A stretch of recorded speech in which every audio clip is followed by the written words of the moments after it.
अस्सलाम वालेकुम, मैं हूँ Sadia Uzair. Welcome back to Sadia Uzair's kitchen. तो आज मैं आपके साथ बटर क्रीम फ्रॉस्टिंग की एक परफेक्ट रेसिपी शेयर कर रही हूँ। बहुत ही सिल्की स्मूथ फ्रॉस्टिंग तैयार होगी, जिससे आप मुख्तलिफ तरह के केक डेकोरेट कर सकते हैं।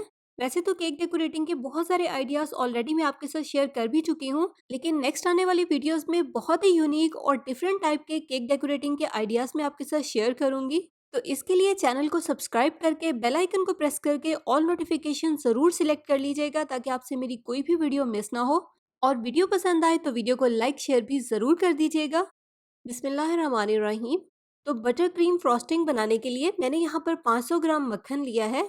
इस तरह से सॉफ्ट मक्खन हो, लेकिन साथ ही साथ मक्खन ठंडा भी हो। एक्स्ट्रा सॉफ्ट रूम टेम्परेचर वाला, जो कि मेल्ट होने के करीब करीब होता है, इस तरह का मक्खन ना हो। बस इतना सॉफ्ट हो कि आप इसको ईजिली बीट कर सकें। तो अब हम इसको 1-2 मिनट तक इलेक्ट्रिक बीटर की मदद से बीट करेंगे, ताकि ये बिल्कुल सिल्की और स्मूथ हो जाए, क्रीम की फॉर्म में आ जाए।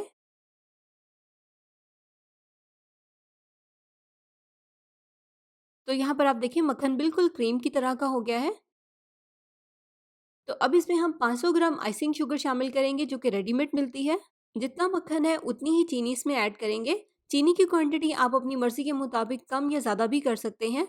वैसे इस फ्रॉस्टिंग में इससे भी ज़्यादा चीनी का इस्तेमाल होता है। तो बीट करने से पहले इसको इस तरह से अच्छे से मिक्स कर लेंगे, क्योंकि अगर हम डायरेक्ट इसको बीट करेंगे तो चीनी उड़कर बाहर फैलेगी।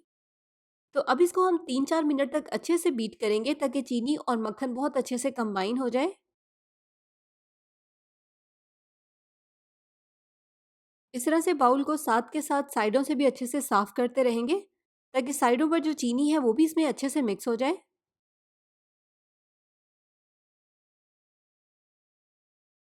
तो ये देखिए चीनी और मक्खन बहुत अच्छे से मिक्स भी हो गया है, और आप देखिए फ्रॉस्टिंग भी थोड़ी सी फ्लफी हो गई है।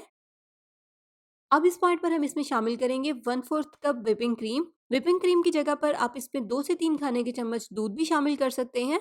इसके अलावा इसमें शामिल करेंगे 1 चाय का चम्मच वनीला एसेंस। तो अब इसको 3 से 4 मिनट तक दोबारा से बीट करेंगे, ताकि सारी चीज़ें बहुत अच्छे से कंबाइन भी हो जाए, और फ्रॉस्टिंग का टेक्सचर भी बहुत ही सिल्की और स्मूथ हो जाए। बीट करने के दौरान इस तरह से बाउल को साइडों से भी साफ करके इसमें मिक्स करते रहेंगे, ताकि सारा मिक्सचर बहुत अच्छे से कंबाइन हो जाए।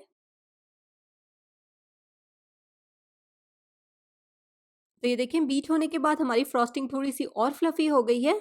सारी चीज़ें बहुत अच्छे से इसमें कंबाइन हो गई हैं। आप देखिए इसका टेक्सचर कितना स्मूथ और सिल्की हो गया है। तो अब आप इसको एज इट इज़ भी इस्तेमाल कर सकते हैं, चाहें तो अपनी मर्जी का फूड कलर भी ऐड कर सकते हैं। इसके अलावा इसको फ्लेवर भी दे सकते हैं। ये देखिए कितनी सिल्की और स्मूथ बटर क्रीम फ्रॉस्टिंग है। तो आई होप आपको मेरी ये आज की रेसिपी पसंद आई होगी। वीडियो को लाइक शेयर ज़रूर कर दीजिएगा। चैनल पर नए हैं तो सब्सक्राइब करके बेल आइकन को प्रेस करके ऑल नोटिफिकेशन ज़रूर सिलेक्ट कर लीजिएगा, ताकि आपसे मेरी कोई भी रेसिपी वीडियो मिस ना हो। इसी के साथ साथ अपना बहुत सा ख्याल रखिएगा, दुआ में याद रखिएगा। Thank you for watching. अल्लाह हाफिज़।